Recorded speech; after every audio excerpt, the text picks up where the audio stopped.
majority o in general dagang kayong nagsaya tungod sa baccalaureate masses o graduation rights, no? Baling alegria din sa atong lungsod.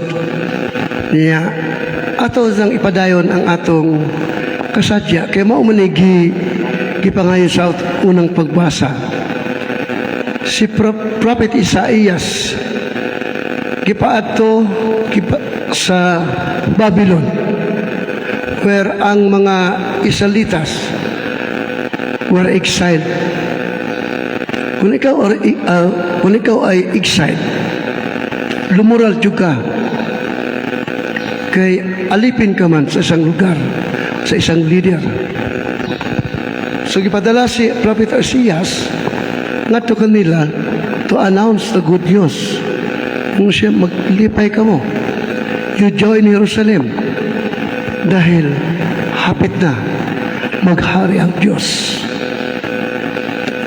O ang kanang prophecy migsoon na tinuod gayod, naalis sila sa kanilang sa Babylon ug nibalik sa ilang nasod ang Jerusalem. O kining tanan initiative sa Ginoo. Kay gusto niya iyang nga anak nga nagtuo kaniya ay malipayon adlaw-adlaw sa kinabuhi.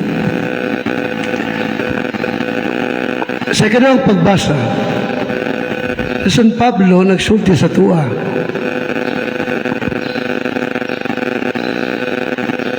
Para sa iyang kinabuhi, ang krus o ang krus ni Kristo o iyang pasigarbo.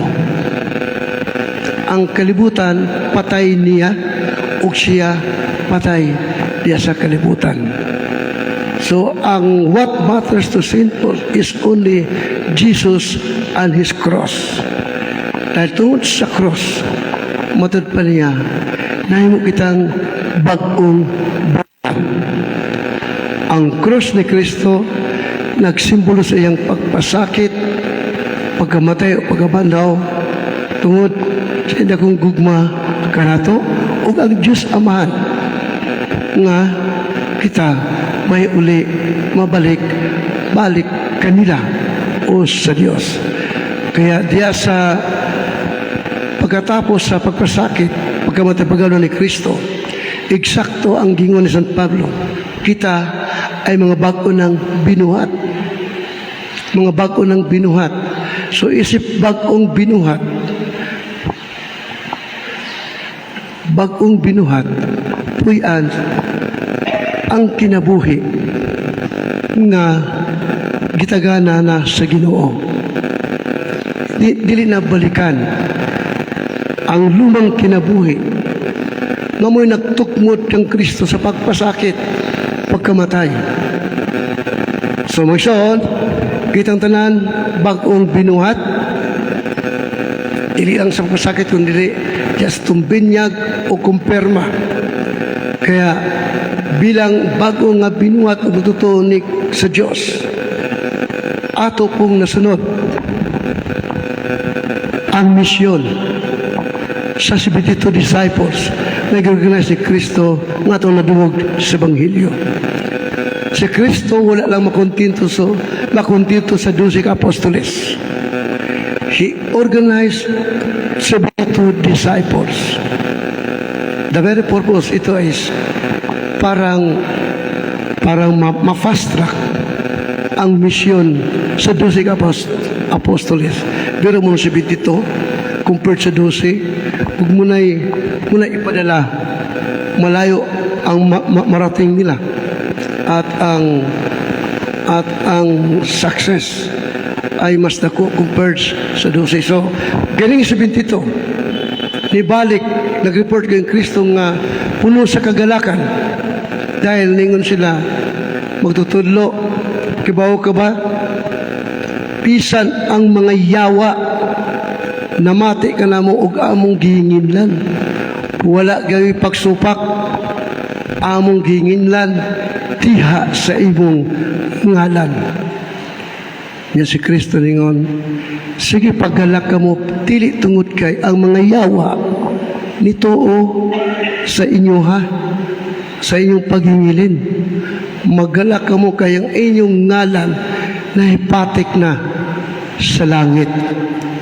Kitang tanan magsoon, bilang mga bagong binuhat na patik na sa langit, na ibalik ang atong mga privileges sa access sa langit, sa grasya sa Dios.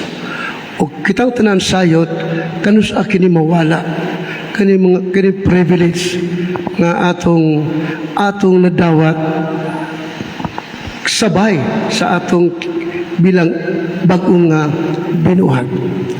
So sa Ebanghelyo magsoon, here is Jesus organizing 72 disciples despite having 12 apostles.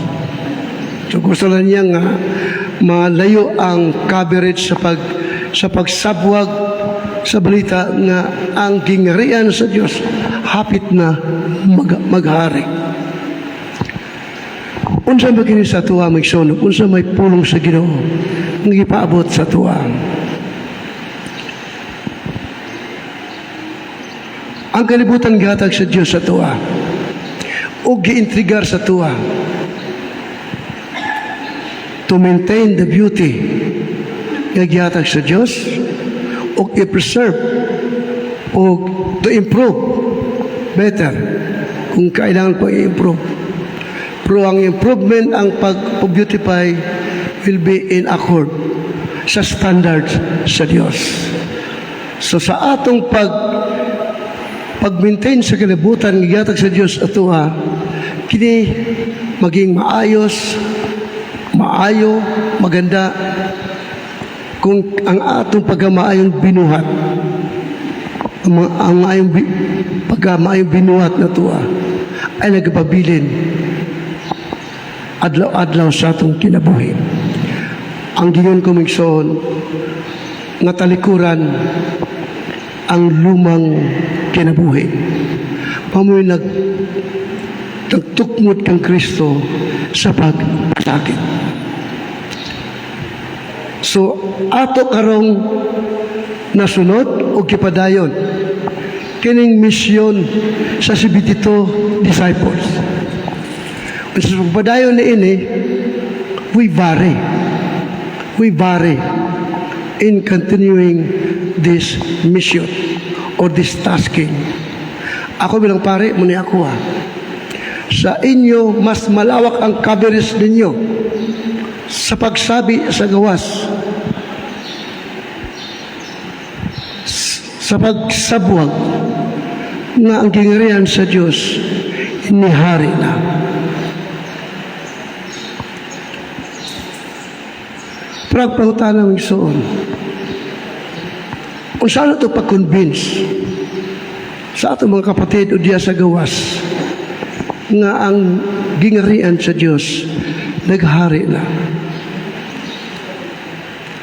Naigingon sa English igsoon nga actions speak louder than words. Siguro nakasabot mo tanan ini nga ang atong actions must communicate clearly more than our words, what we say. What with our actions must communicate clearly more than what we say of our words. So kung ang actions nato will say more clearly than our words about the kingdom of God nga nihari na. If outside will see in us the reign of God in our life, then they will say, yes, God now ruled our lives. God now is reigning because I see in you the reign of God. I see in you, in your life, the reign of God. So, di nila kailangang magkatekais pa. Guys, but our lifestyle, our attitudes will speak more or louder than our words.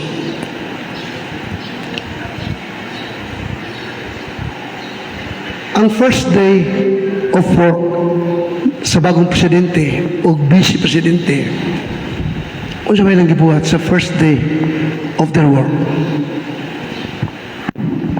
having celebration of the Holy Mass, Paris near Malacanang. Diya ang ilang venue. Unang adlaw sa ilang official work, nagkaroon sila ng misa. Present ang tanang gabinete, another ranking officials. Magandang manifestation mo iksoon sa atong mga leaders, lalo na presidente o vice-presidente. Ngayon, the official or first day of work, gisugdan diha sa Santos nga misa. Ambitious nga ato bagong nahalal ng mga leaders ay makadiyos.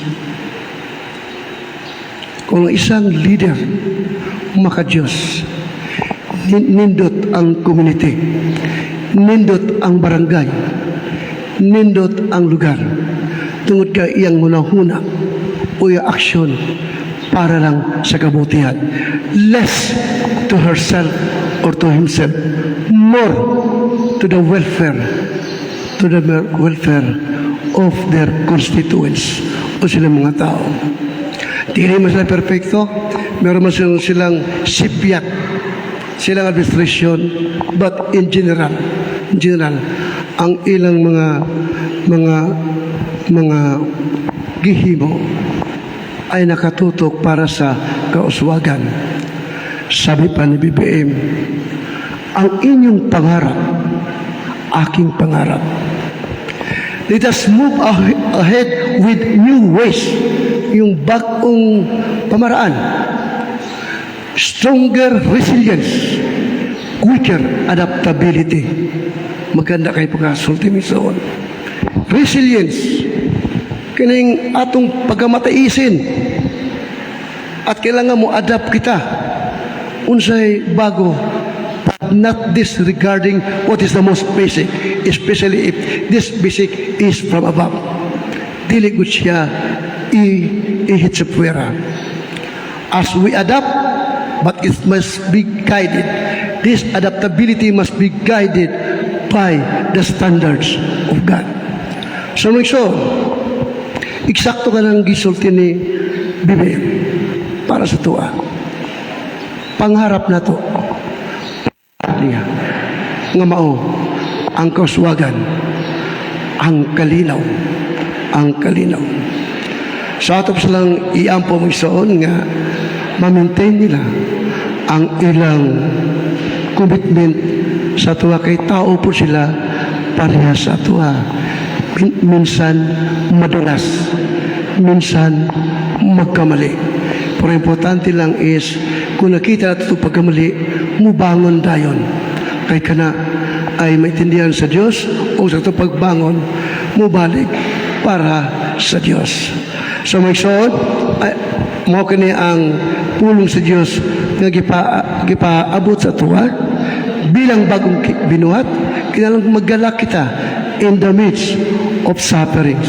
Sabi ni Kristo, I am sending you as lambs among the wolves.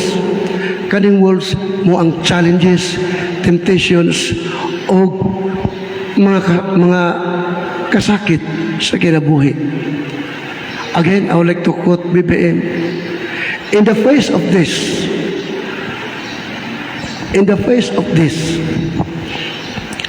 surrender is not an option. In the face of challenges, retreat is not an option. So, tama good mission. Bilang bagong binuhat, it has continue moving forward. Because, kinsa may atong kadlukan, uban man ang Diyos sa atuwa. Sa Kristo ningon, I will be always with you till the end of time. Mga ison, ato pong intindihan nga bisag unsa na to ka relihiyoso, ka prayerful, religious, we are not exempted from the imperfections around us. Sometimes these imperfections will make us cry. Pero ayaw ipaabot sa despair hangtod nga mo surrender. Sabi ni Bibi, surrender is not an option.